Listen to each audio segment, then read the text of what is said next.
मैंने बड़ी मुश्किल से उन्हें संभाला। सारे मेहमान चले गए, बारात वापस लौट गई। मैं काफी देर तक उन्हें तसल्ली देती रही, लेकिन नहीं जानती, वो बहुत परेशान है। वो अंदर से इतना टूट चुके हैं, किसी भी वक्त कुछ भी हो सकता है उनके साथ। नहीं, मैं ऐसा नहीं होने दूंगी। मैं घर जा रही हूँ पूजा, मैं पापा के पास जा रही हूँ।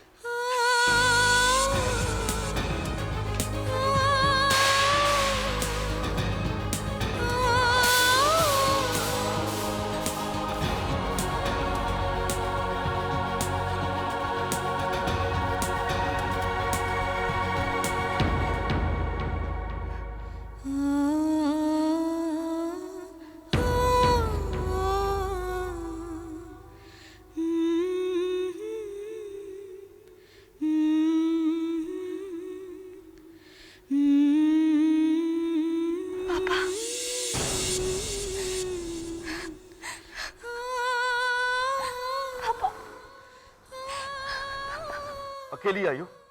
वो नहीं आया तुम्हारे साथ? तुम्हारा आशिक जिसके खातिर तुम इस घर से भाग गई थी? बेशर्म लड़की, तुम्हारी हिम्मत कैसी हुई वापस आने की? रो क्यों रही हो? क्या चाहती हो तुम? क्या चाहिए तुम्हें? मुझे कुछ नहीं चाहिए पापा। आप सिर्फ इतना कह दीजिए कि आप मुझे माफ कर देंगे। कितनी बार माफी मांगोगी तुम? कितनी बार? वो जहरीली चिट्ठी जो तुम मेरे लिए छोड़कर आई थी, उसमें भी तुमने यही लिखा था ना कि मुझे माफ कर दीजिए। लेकिन अब माफ करने या न करने का मतलब ही नहीं बनता, क्योंकि तुम मेरे लिए मर चुकी हो और मैं तुम्हारे लिए। पापा प्लीज, प्लीज पापा, आप मुझे जो भी सजा दे दीजिए, लेकिन ऐसे बुरे शब्द मत कहिए प्लीज। मैं भी यही समझता था, लेकिन अब जान गया कि यहां कोई किसी का नहीं होता। अपनी औलाद भी अपनी नहीं होती। अगर तुम्हारे दिल में मेरे लिए प्यार होता, इज्जत होती, तो इस तरह सारी दुनिया के सामने मुझे रुस्वा नहीं करती तुम। चली जाओ यहां से।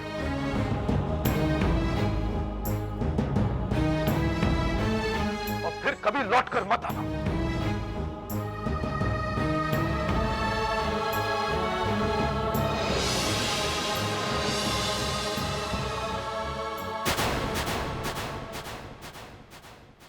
फिर वो अपने कमरे के अंदर चले गए और अंदर से दरवाजा बंद कर दिया। मैंने बहुत मिन्नतें मांगी, गिड़गिड़ाकर माफी मांगी। सारी रात उनके कमरे के बाहर बैठी रही, लेकिन वो बाहर नहीं आए। क्या वो कभी मुझे माफ नहीं करेंगे पूजा? क्या मैं सचमुच उनके लिए मर चुकी हूँ? नहीं चांदनी, ये सब सच नहीं हो सकता। गुस्से में इंसान जो कुछ भी कहता है वो सच नहीं होता। आखिर तुम उनकी इकलौती बेटी हो।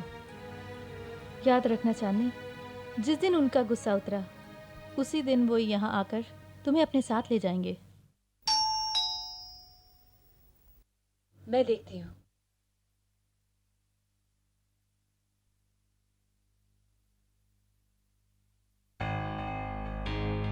हेलो वकील साहब, आप? तुमसे कुछ जरूरी बात करनी थी। अंदर आइए ना।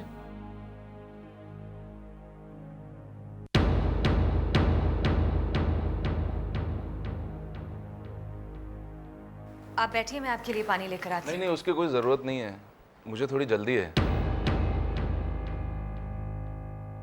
ऐसी क्या बात हो गई कि आपको खुद आना पड़ा?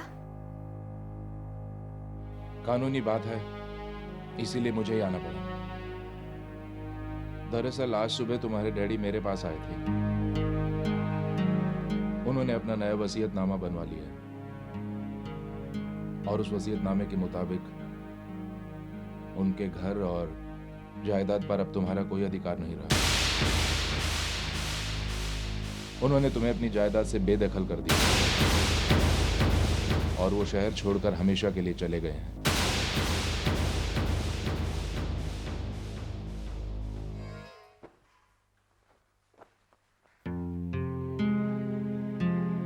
सिद्धांत जी, ये तू कहाँ जाने की तैयारी कर रहा है बेटा? मैं भाई वापस जा रहा हूँ दादी माँ, जहाँ से मैं आया था। मगर बेटा नहीं रह सकता भैया, यहाँ आकर मेरा मजाक बनाए दादी माँ। अब इस बात का एहसास यहाँ से दूर जाकर ही शायद कम हो सकेगा। यानी यानी कि तू फिर से मुझे अकेली छोड़कर जाना चाहता है? जा बेटा जा। मुझसे दूर जाकर तू मुझे मेरी गलती की सजा देना चाहता है ना? मैं इस सजा की हकदार हूं। चांदनी के साथ तेरी शादी तय करके मैंने अपने जीवन की सबसे बड़ी गलती की है। दादी माँ प्लीज। नहीं, फिक्र मत कर, नहीं रोकूंगी मैं तुझे। तू वापस ना जाए, शादी करके यहां मेरे पास रहे, इस सोच के पीछे मेरा ही स्वार्थ था। हाँ, स्वार्थी हो गई थी मैं सोच रही थी शादी करके तू यहां मेरे पास रहे। मुझे नहीं भूलना चाहिए था कि तुम्हारी भी अपनी सोच है, अपनी पसंद नापसंद है। जिस बेवकूफ बूढ़ी औरत की वजह से तुम्हारा मजाक बना, उसके लिए यहां रहने की कोई जरूरत नहीं। दादी माँ प्लीज, आप इस तरह बात मत कीजिए। आप जानती हैं मेरे लिए सबसे ज्यादा इंपॉर्टेंट आप ही तो है। आपने तो जो कुछ भी किया था दादी माँ, मेरी खुशी के लिए किया था। अब हमारी किस्मत में कुछ ऐसा ही लिखा था तो नाउ फॉरगेट इट दादी। आई प्रॉमिस यू दैट मैं आपको छोड़कर लंदन वापस नहीं जाऊंगा। मैं यहीं रहूंगा और यहीं कोई नौकरी करूंगा। आई वोंट गो दादी, आई प्रॉमिस यू।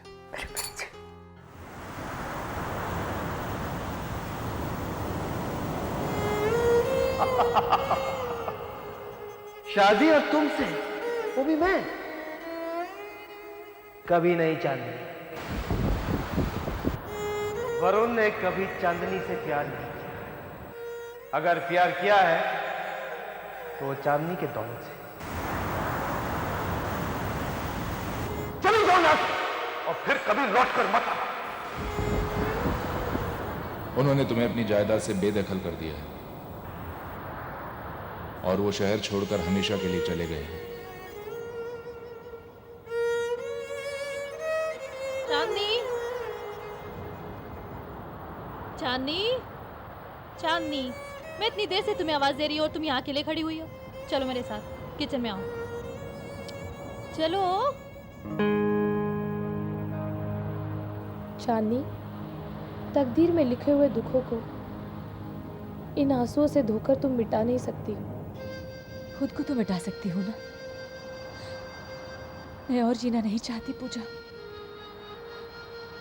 बिल्कुल जीना नहीं चाहती। चांदनी, बेवकूफ़ी की बातें मत करो। इससे ज्यादा समझदारी की बात इस वक्त हो ही नहीं सकती। मेरे जीने की कोई वजह ही नहीं रह गई। जरा सोचो चांदनी, अपनी जिंदगी को और अपने आप को थोड़ा सा वक्त दो। कुछ नहीं होगा उससे पूजा, कुछ भी नहीं होगा। अगर मैंने खुद को खत्म नहीं किया ना, तो बाकी की जिंदगी दुख और पछतावे के साए में तन्हा और बेसहारा गुजारनी पड़ेगी। ये जो हालात हैं वो मेरे जिंदा रहने तक नहीं बदलेंगे, नहीं बदलेंगे ये। चांदनी, मत भूलो कि काफी हद तक अपनी जिंदगी के हालात के जिम्मेदार तुम खुद हो। तुमने अपने हाथों से अपनी जिंदगी तबाह की है। मैं जानती हूँ। इन हालात में अगर तुम्हारी जगह मैं होती तो क्या करती तुम? तो मरने का ख्याल भी अपने दिमाग में कभी नहीं लाती। मैं अपना सब कुछ खो चुकी हूँ पूजा। किसी काम की नहीं रही ये जिंदगी। कुछ भी तो नहीं बचा इसमें। इस खाली, खोखली, बेमकसद और बदनाम जिंदगी का क्या करूं मैं? कोई सपना बाकी नहीं रहा, ना कोई उम्मीद, कोई अपना नहीं रहा और ना कोई।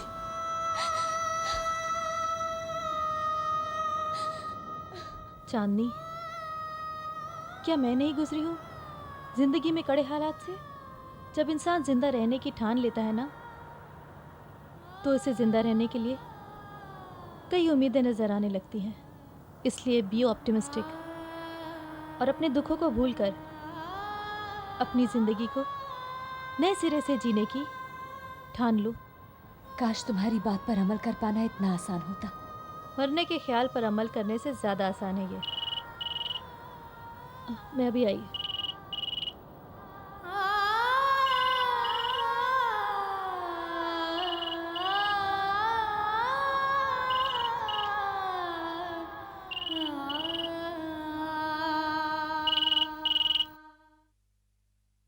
हेलो। क्या ये पूजा दीवान जी के घर का नंबर है? जी हाँ। क्या मैं पूजा जी से बात कर सकता हूँ? जी मैं पूजा बोल रही हूँ। पूजा जी, आपसे कोई बात करना चाहता है। कौन? एक मिनट।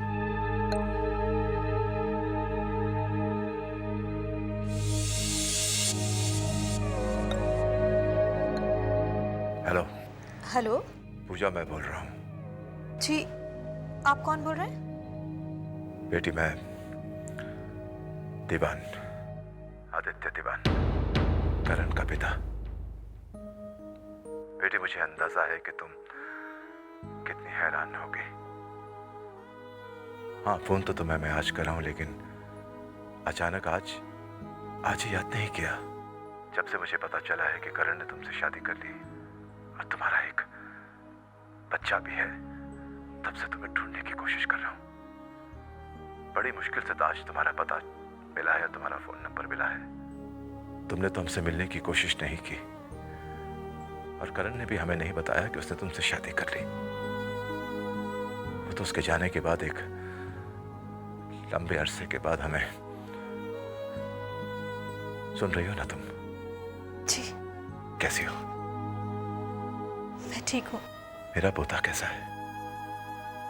वो भी ठीक है। उसे देखने के लिए, अपने सीने से लगाने के लिए कब से तड़प रहा हूं मैं।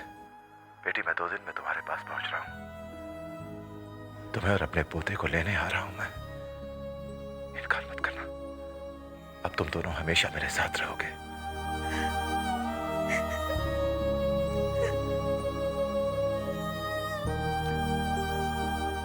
बेटी मैं 2 दिन में पहुंच रहा हूं। बस 2 दिन में। ओके बेटी।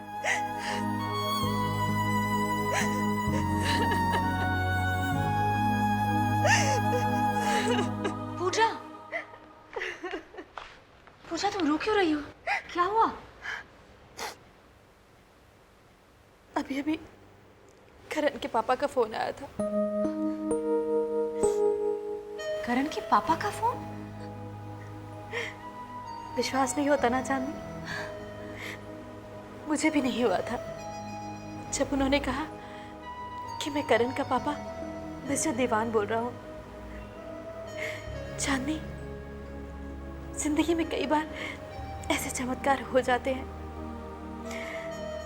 तुम अंदाजा भी नहीं लगा सकती चांदनी कि इस वक्त मैं कितनी खुश हूँ।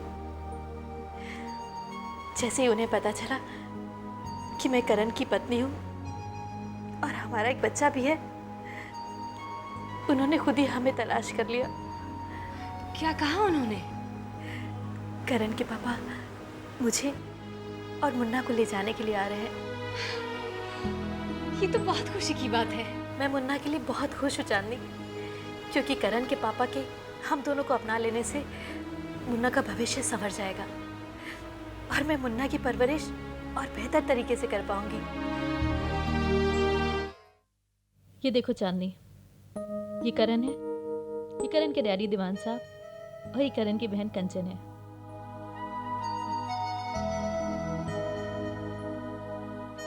कितनी अजीब बात है ना, तुमने अपने पति के घर वालों को अब तक सिर्फ तस्वीर में देखा है। मैंने तो उन्हें तस्वीर में देखा है, लेकिन उन लोगों ने तो मुझे तस्वीर में भी नहीं देखा। इसीलिए कहते हैं ना चांदनी कि जिंदगी अफसानों से भी कहीं ज्यादा अजीब है। Life is stranger then fiction.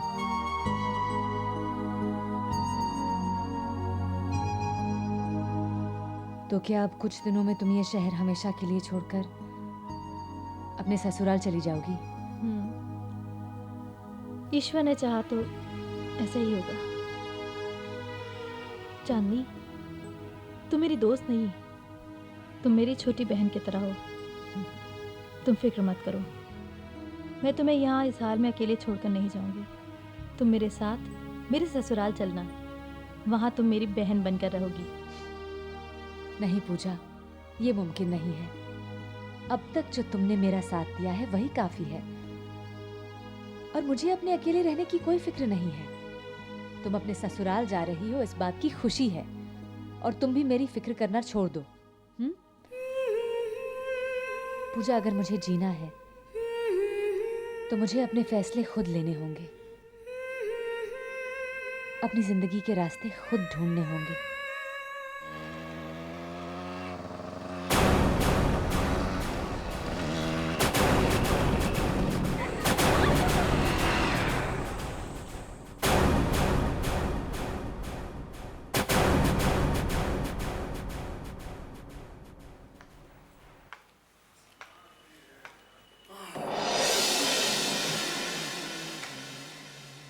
Varun,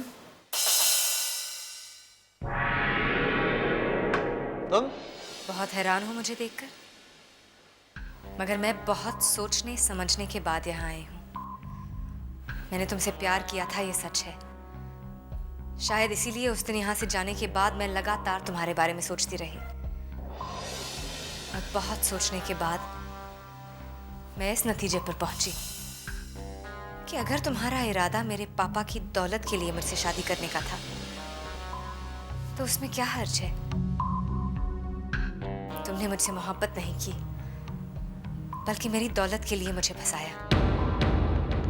तो कोई जुर्म तो नहीं किया। दौलत किसे नहीं चाहिए, दौलत चीज ही ऐसी है। मैं अपने पापा की इकलौती औलाद हूं।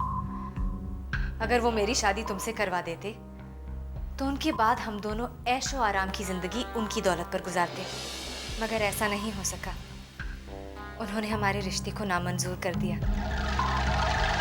मैंने उनकी जिद नहीं मानी और मेरी बारात घर आकर लौट गई। बदनामी के जहर को मेरे पापा बर्दाश्त नहीं कर पाए वरुण। वो अपना घर, ये शहर और मुझे छोड़कर कहीं दूर चले गए। अब उनकी सारी दौलत की इकलौती वारिस मैं। अब तुम मुझसे शादी करोगे ना? तुम बोलो, शादी करोगे ना मुझसे? Chandni, Chandni, Chandni, Chandni, I love you, I really love you. पता नहीं उस दिन मुझे क्या हो गया था, उस दिन के लिए मैं बहुत शर्मिंदा हूँ। I am really very sorry about what happened. देखो चांदनी, तुम एक काम करो, तुम यहाँ बैठो। Good girl, just sit here, right? Don't move, please. हाँ, हेलो। सॉरी वरुण, मैं रास्ते में ही हूँ, थोड़ी लेट हो गई। I reach this soon, okay? नहीं, रुको। देखो तुम एक काम करो, तुम ये अच्छा मौका है, मुझे इसी वक्त अपनी चिट्ठियाँ और तस्वीरें लेकर भाग जाना चाहिए। वरुण, मैं जल्दी पहुँच जाऊंगी। नहीं, रुको।